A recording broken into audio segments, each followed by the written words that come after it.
عشان اتفرج على ماتش كوره او ماتش الاهلي والهلال السوداني ادفع 200 جنيه؟ يا خراب بيت ابويا يا جدعان. 200 جنيه ليه يعني؟ ان شاء الله واحنا شغالين حراميه حضراتكم؟ الجمهور شغال حرامي؟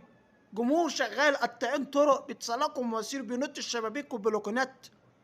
انا مش قادر افهم، بينطوا سور هما. انا مش قادر 200 جنيه كتير قوي يعني، واحنا هنتفرج على ماتش برشلونه وليفربول ده ما بيدفعوش غير 30 جنيه استرليني في الماتش. ده ايه ده؟ شركه تذكرتي ده جايين على خراب بيتنا يعني، جايين على خراب بيتنا. هو حد بيدخل ماتشات اصلا من اساسه؟